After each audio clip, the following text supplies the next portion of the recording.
Hello everyone.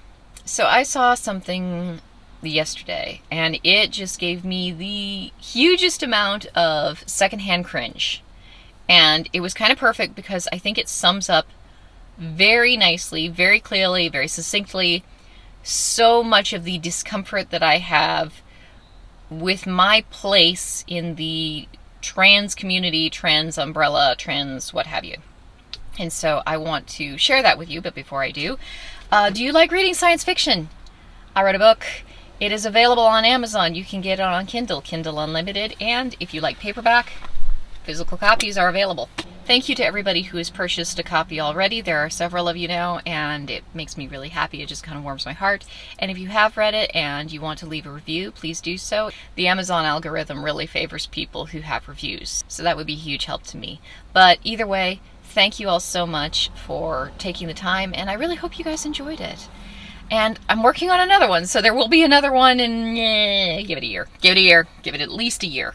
Anyway, the video clip that I watched was this one, which I'm about to share with you right now, and get ready for some just absolutely confusing and delicious cringe. I showed this to my husband, and he looked at it and said, "I don't understand." And I was like, what's not to understand? They're saying exactly what they think. And he's like, yes, but I don't understand. Are they trolling? I was like, no, they're not trolling. So, enjoy.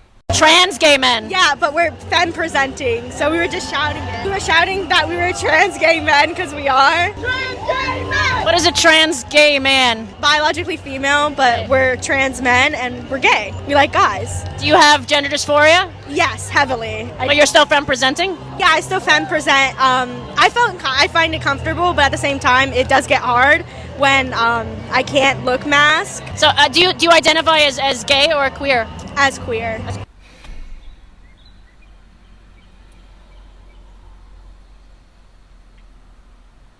Yep, that just happened. And at the same time, like, it was kind of perfect because it really sums up so much of my own personal discomfort. I'm an autoandrophile. Gay trans men, as a general rule, are autoandrophiles, presumably. And so, this is my camp. This is my team. This is my little branch of the trans umbrella. Yay! Isn't that just the greatest thing ever? No. The first thing, before we go any further, let's just address this. First, we have this clip here. Do you have gender dysphoria? Yes, heavily.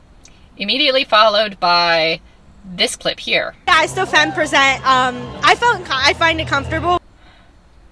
Here's why I think that we really need to have an open and honest dialogue about just what the hell is going on in the trans community, because I have seen so many ideas, particularly ideas that have to do with Blanchard's work, completely dismissed and swept under the rug. Oh, that's transphobic, so that can't possibly be what's going on. My personal experience was lots and lots of confusion for many, many years until I encountered Blanchard's theory. And my first reaction to Blanchard's theory was, ew, gross, no, not me. That's funny, but no. My second reaction to Blanchard's theory was a little bit more, please tell me this isn't what's going on. Please tell me, because I don't want to be a pervert. I don't want to be a pervert. I have enough trouble having a sex drive to begin with. My sex drive is gone, by the way. If you're new to my channel, my sexuality is on vacation right now. So just to give you guys that context, me as a sexual person, there is no me as a sexual person. I would love it if there was, but there isn't. I had some stuff happen to me. Reconstructive surgery will be required. I was very uncomfortable with the idea of being an autoandrophile at first, because it was like, I'm not a pervert. I'm not a particularly sexual person. I was once upon a time. I used to be an exotic dancer. I loved being an exotic dancer. I remember. I have all these weird memories of me being a very, very energetic person with a very functional libido. It's gone now. It's gone. How the hell am I supposed to be a trans person by way of my sexuality? How the hell does that work? Like, I don't understand. and did some research. Phil Lilly's book, by the way, if you're uncomfortable with the issue and you're suspecting that that might be your issue, I highly recommend Phil Lilly's book. It's huge. It's like an encyclopedia transgender. It's wonderful. You have questions, there will be answers. It is really handy. So I'm sitting here with my absent sexuality, looking at this thinking, how the hell is this a sex thing? And let me tell you, I don't know if I've ever told you guys about my experience in therapy. So I went to like the world's crappiest therapist because my life was turning upside down and I had a lot of problems and I knew that I was really messed up and I didn't know why.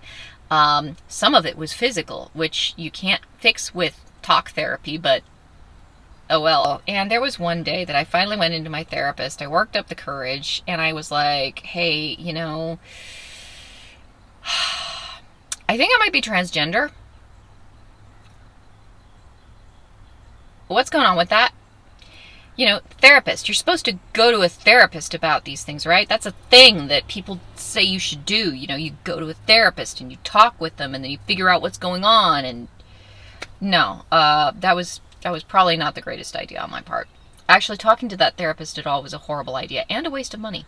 So she looks at me and she's like, okay, well, what makes you think you're transgender? And I was like, well, I mean, my whole life there's been some issues. And she's like, well, do you experience gender dysphoria? I was like, no, I don't think so. I mean, not really. I mean, not exactly. I don't think so. No. But I do experience gender euphoria, or at least what I thought gender euphoria must be. She's like, okay, well, tell me about that. And so I told her about a lifetime, an entire freaking bucket load of times in my life that people have mistaken me for a guy. And how happy that made me, because it makes me very happy. Doesn't happen very often, obviously, but it does occasionally happen. And when it does, I tend to be pretty excited about that. It just makes me happy, you know? That's really cool, you know? I like that.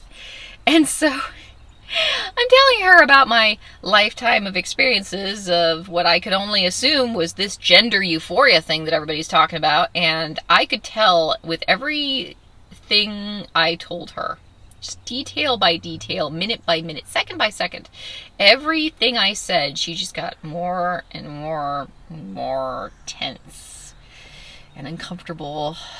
And eventually I just kind of shut the fuck up and changed the subject. Because up until that point, every time I looked at autoandrophilia, autogonophilia, all that, I was like, it's a sex thing. And I'm pretty sure this isn't a sex thing because all my sex things are broken right now. So if it was a sex thing, you know, I'd notice. I would definitely notice, right? So it's probably not that, because, you know, that's a sex thing. Talking to her, watching the way she reacted, I was like, okay, well, fuck. It's a sex thing. So then, you know, you screw up the courage and you start looking into autoandrophilia, autogonophilia. You find Phil Lilly's book. You thank God that somebody like Phil Lilly exists in this world. You purchase the book. You start reading the book and you say, oh, shit. Okay, so it's kind of a sex thing. And then after thinking about it for a really long time, I don't think there's anything wrong with that. You know, some people like feet. Some people like feet. Nobody's chasing down the feet people and being like, there's something wrong with you. It's just like, oh yeah, some people like feet. Okay, cool. I mean, I think it's pretty important to point out that I'm a tomboy. I'm not just an autoandrophile. It seems like there's a lot of this stuff that has just permeated my personality, because I really hate it when people look at autogynophiles and they're like, oh, well, every feminine thing you do is a sex thing. And that's the same as looking at a woman putting on her makeup at the beginning of the day and saying, everything you just put on your face is a sex thing. It's like, look, not everyone is as puritanical as you. Stop clutching your pearls so hard in public. Not everybody wants to see that. If you need to posture that badly, go to a church. That's what they're there for.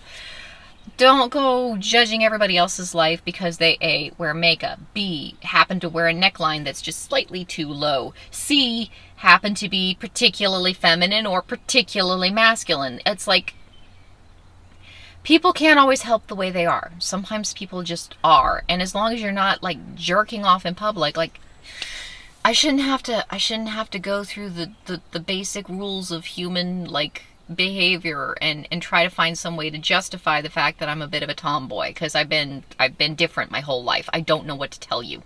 I've been different my whole life.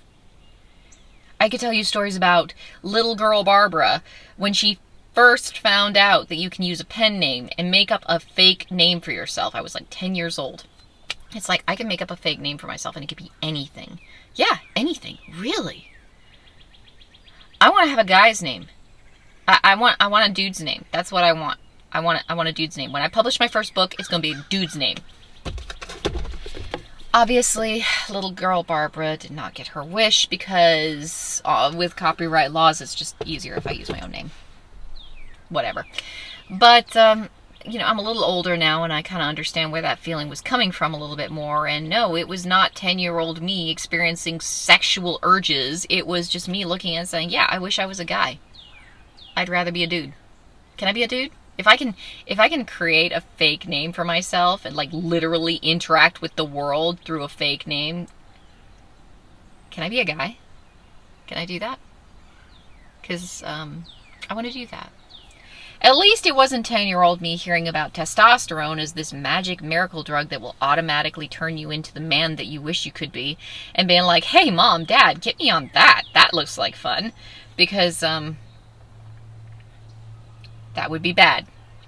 If you don't know what I'm talking about, try reading the WPATH files. And you've probably heard that the WPATH files are transphobic. You've probably heard about a lot of the things I'm going to talk about in this video. They're transphobic. You shouldn't look at them. You shouldn't read them. You shouldn't hear about them. You know, Blanchard's theory. It's transphobic. You know, it's a sex thing and that's terrible. Don't you look at that. That's bad. Okay, fine. Okay. Don't look at the WPATH files. That's bad. It's transphobic. It's terrible. It's literally verbatim what the members of the WPATH are saying. If you want to know what WPATH is saying, read the WPATH files. Watch the video. You can actually watch the video of these guys saying all this stuff. Like, are we ever going to have an honest discussion? Like, I understand that so much of the trans community seems to be built upon stacked lies. And it hurts the people in the community. It hurts transgender people. It hurts detransitioners. It hurts everybody that we can't figure out how to tell the motherfucking truth. Can we please just have an open, honest discussion? Because at the end of the day, I don't care where the pursuit of the truth leads me. I don't care how uncomfortable the pursuit of truth makes me. But I would so much rather have an uncomfortable truth than all the fluffy little lies that we keep telling. Again. Today's pronoun of the day is cray, crayon, crayons. And again. Today's pronouns of the day are watermelon. And again. Today's pronoun of the day is rain, rains. I really just want to have some reality in my life. But I understand that that's probably a problem for a lot of trans people too. Because, I mean, let's face it. If you take the time and the energy to transition, it's all about a facade. It's all about constructing a lie. It's all about constructing a false reality to put in front of you like a shield. If you start facing reality, maybe that shield will crack, and that's probably a really scary thing for a lot of people. But I mean, I don't think we're going to get to the creamy center of, hey, you know, trans people are acceptable, trans people are valid, trans people are real too. I don't think we're ever going to reach that nice, chewy, gummy center if we don't work through the hard part of, hey, what the hell's the truth? I don't think we're going to get there. You know, people look at this video right here, and in the comments, people are like, it's a mental illness. I'm not mentally ill. Okay, let me take that back. Let's walk that back in a second. I just got off my antidepressants. Like, I finally weaned myself off all of my antidepressants because I was on, like, a lot of antidepressants. Well, a lot for me. More than I've ever been in my life, right? Like, a lot more than I've ever been in my life. I was on all those because I kept hoping and praying that if I took enough antidepressants, it would get rid of the effects of all the sleep deprivation that I have been living with. I mean, they're not perfect, but can you see how much smaller the bags under my eyes are right now than where they were in the last video? Like, not the last video, but a couple videos ago, like, I had these massive dark circles and these big baggy bags under my eyes. You can kind of see they're still there. They're still sort of there, but they're not nearly, like, oh, dude, they were bad, and I lived with those, and I kept on looking in the mirror like, okay, I guess I'm just gonna look like shit now. I don't know what to do about that. It was sleep deprivation. I was taking antidepressants, and then those weren't working, so I asked them to up my dose, and then that wasn't doing anything, so I asked them to up my dose again, and it was like, I don't know what to tell you. I just don't feel good, you know? And it was sleep deprivation. Lots of sleep deprivation. Like, I have 5 small children. One of them is a baby. I was getting up at like 5:30 every morning to get them ready for school. And then I'd stay up late at night. And I'd been doing that for like ages. And, you know, I was trying to get all the things that I needed to get done. And then finally my husband said, okay, I need to give you an extra hour and a half of sleep. And he did that for me. And I have energy now. Like, I don't start falling asleep when I sit down. It's really cool. Like, I had spent so much time, like, just organizing my life around the fact that I never have the energy to do anything because I'm always exhausted. It's not depression. It's sleep deprivation. Hey! So, I am no longer on antidepressants, which is nice. I'm no longer breastfeeding the baby, which is also nice because hopefully the prolactin in my system will start to go down again. It doesn't make that much of a difference because I still, like, need reconstructive surgery. My genitalia has been ripped to shreds, and so nothing down there actually functions particularly well. But at least when they give me the surgery to fix it, my brain chemistry will be in a place where I can use it. At whatever point I hit recovery, because that's going to take a month and a half or so. So, I've got a long road ahead of me, but it's been about 10 years, and so, you know, what's a few more months, right? So when I say that I'm not mentally ill, what I really mean is, this isn't an area of my life where I'm experiencing mental illness at this time, nor do I believe I have ever experienced mental illness in this specific area of my life. I will say I've had some kind of dysphoric thoughts, but I honestly think a lot of those had less to do with my gender or gender identity or gender anything. A lot more to do with the fact that I was experiencing a lot of physical problems and also kind of taking a brain bath in prolactin, and I wanted to crawl out of my own skin, and I have been dealing with that for a long time. And I mean, I've got videos of me talking about how I don't think I'm ever going to feel normal again because I didn't know what was going on, and none of the professionals that I had gone to help me were really picking out that that was an issue. No, I just had sometimes, just believe me on this one, you're going to have to take my word for it. Sometimes that thing that looks like a psychological problem is actually a physical problem. So I had some pretty messed up physical problems.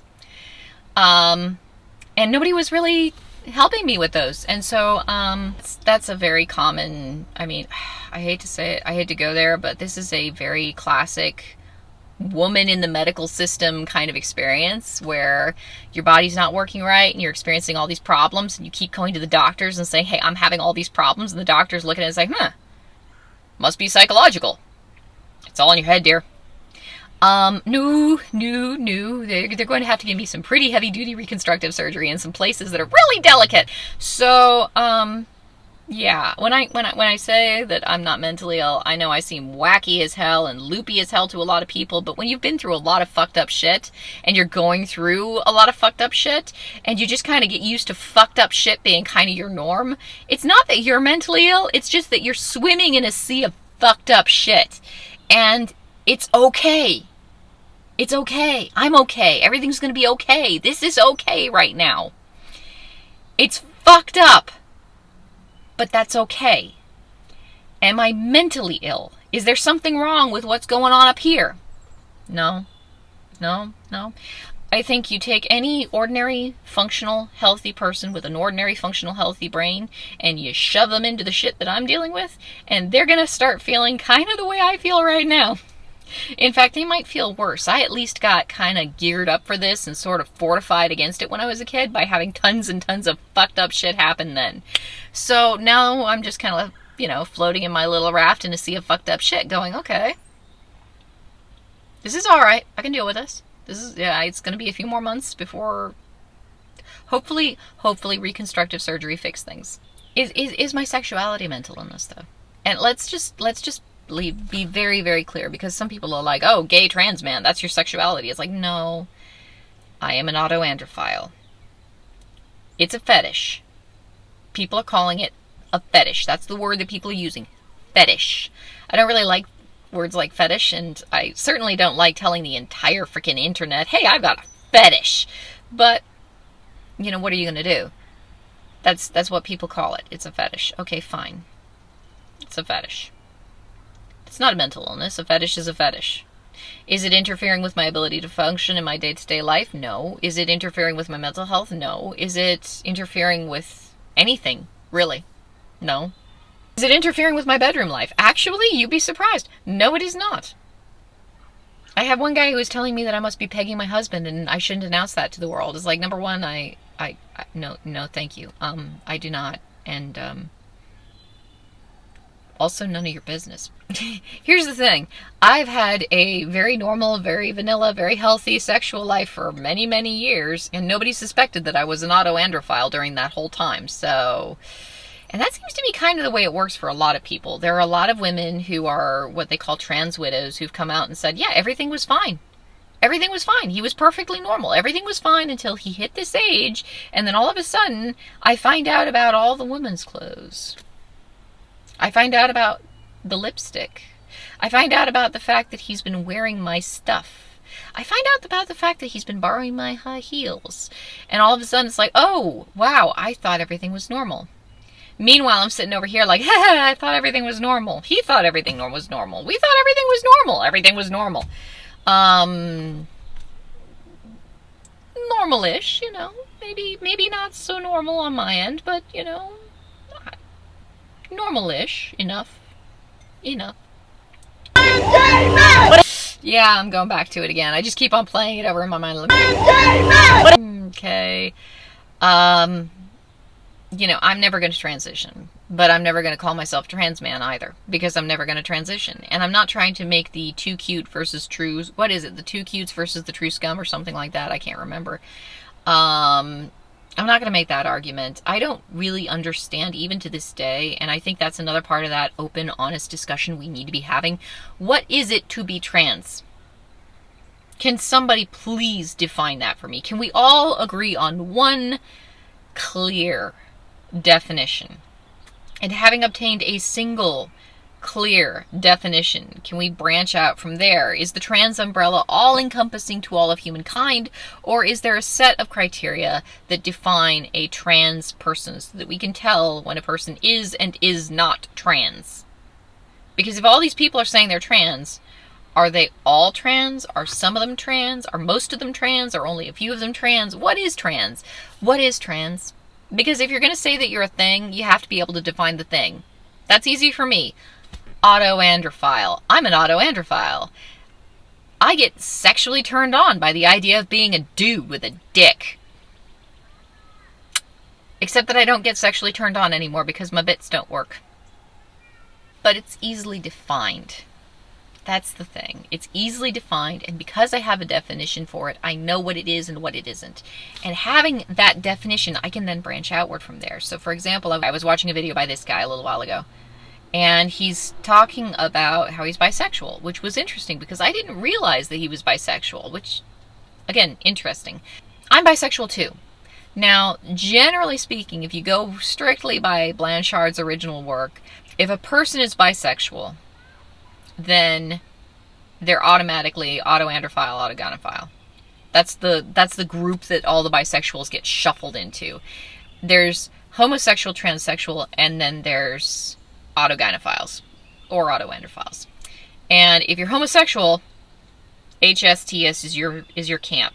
And if you're an autogynephile or an autoandrophile, then automatically, like, that's where all the bisexuals go. Except I'm looking at somebody like Jamie and I'm thinking, okay, been awkward around sexuality their entire life, been awkward around gender their entire life, transitions at a very young age, marries a woman, fits all of the hallmark stereotypical elements of a homosexual, transsexual, HSTS classic case, but you're bisexual, so technically that makes you an autoandrophile? No, I'm not buying it. I'm sorry, I'm not buying it. So there's more to this than meets the eye. There's more to this than we initially have just based off Blanchard's research. Honestly, I think Blanchard himself, if not Blanchard, then some of the other researchers who worked with Blanchard have said, I don't think there even is such a thing as an autoandrophile, because based on their research, they're not seeing it. Now, if you look at Phil Lilly's book, there are cases of autoandrophilia. He's got historical cases, so they exist. I think, personally, going off on a tangent, I really personally think that autoandrophilia and autogynephilia occur on a scale. There's kind of a spectrum, and I think one of the reasons there's been this big explosion of transness, part of it is ROGD. And don't tell me ROGD isn't scientific. ROGD is a placeholder term for a phenomenon that has been observed.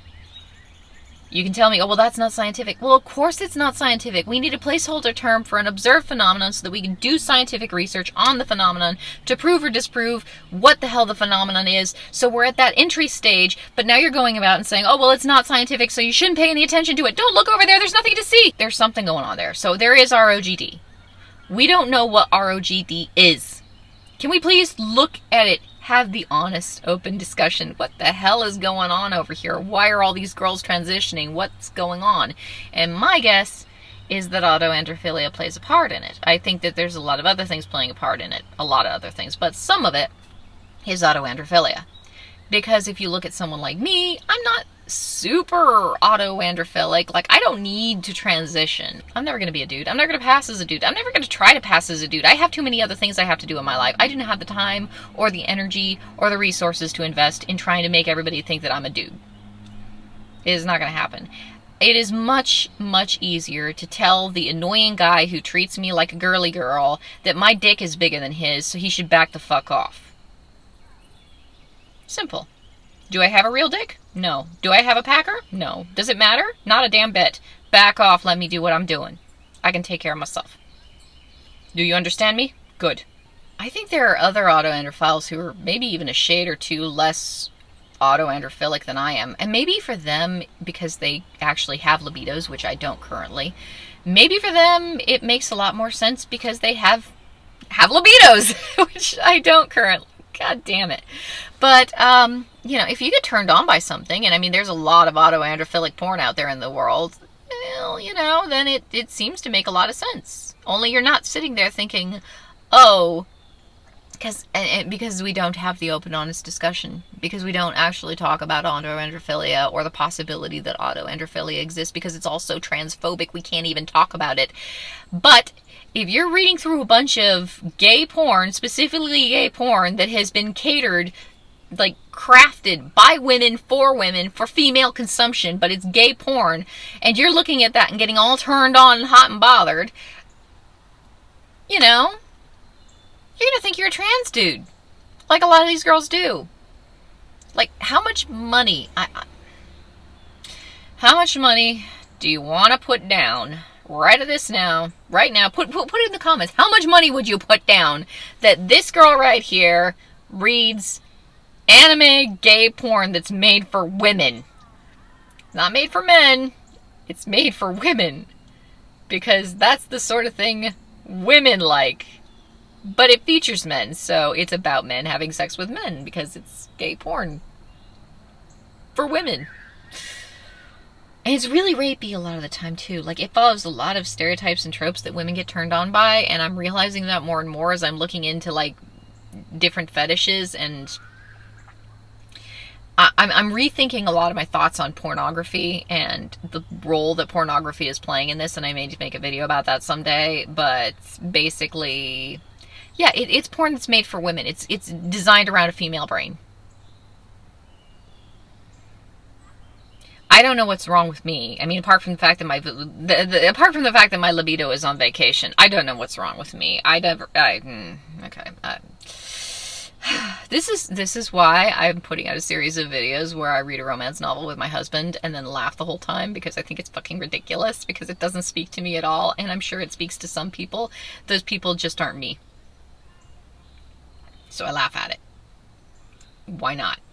You gotta laugh at something, right? My thinking is that there's a lot of low-level autoandrophilia in the world. There's a lot of people who get aroused by this sort of thing. They encounter this type of porn that is catering to an autoandrophilic mind specifically, and just women in general. I mean, it's porn. You want to catch as many people as you can with it, because that way you generate more revenue. And what's the point of making porn if not to make some revenue? And also to get yourself off, I suppose. But anyway, there's a lot of this porn out there on the internet, and a lot of young people are encountering it. And if they didn't know that they were turned on by that sort of thing before, when they encounter it and they get turned on, it's like, oh, wow, okay, this is what turns me on. And that, I think, is probably that whole yoy to trans pipeline. It's not, for the longest time I was so skeptical. All these trans dudes are saying, oh, it was the porn that showed me that I'm a transgender man. And I'm sitting there like, it was the porn that showed you. Do you realize how suspect that sounds? Do you realize how very, very not legitimate that claim sounds? And then I did some research, and I need to do a video about it, but I'm seriously starting to think that maybe they were right. Like, I probably should not. I apologize because I dismissed it out of hand because it just sounded so crazy to me, but that might be exactly what's going on here. They're autoandrophiles. If you've never been exposed to autoandrophilic content or stimuli before, are you necessarily going to think autoandrophilic thoughts? Probably not. Unless there's a day that comes along where you are exposed to autoandrophilic stimuli and holy shit, your brain lights up and you go, wow, I didn't realize I like this, but I like this. Which makes me think that there is a sizable subset of the population. Like, everybody always looks at me and says, oh, you're trying to make yourself sound special. You're trying to make yourself sound different, unique. You're a special little snowflake or some shit. It's like, no, I honestly think there's a lot of autoandrophiles in the world. I think there's a lot of autoandrophiles running around the world. I think there's a lot of women, especially in our culture. I don't know if this is a Western thing or if it's a global thing. I've heard mixed opinions. I've heard a lot of people say that transgenderism is a specifically Western illness, and I have some thoughts on that, but we'll talk about that at a later time in another video. I need to start getting on the ball here. I've got a few videos that I need to get going with, but anyway, I think there's a lot of biological females in our society, Western society, we won't go into the other ones, Western society, who, for a multitude of reasons, are going to respond to autoandrophilic stimuli and be aroused by autoandrophilic stimuli and then sit around asking themselves like a million times, am I a transgender person? It's like, well, you want to walk around as a femme person because being femme is good for you for whatever reasons, and you aren't going to transition, which honestly is probably also good for you on a biological health level. and you're doing that girly little cheer that makes me want to run away and crawl into a hole and hide from the world, so you're clearly a pretty feminine person. I think it's the porn. I think it's the porn, you guys. I think it's the porn. And the thing that would really help to clarify all of this, just to wrap everything up, the thing that would help so much to help us all just get a better, clearer understanding of what the hell is going on with these women, and what the hell is going on with these men, and what the hell is going on with seriously, no, what the hell is going on with this chick? Anyway, what the hell is going on with these people? It'd be really, really nice if we could actually have an open, honest dialogue.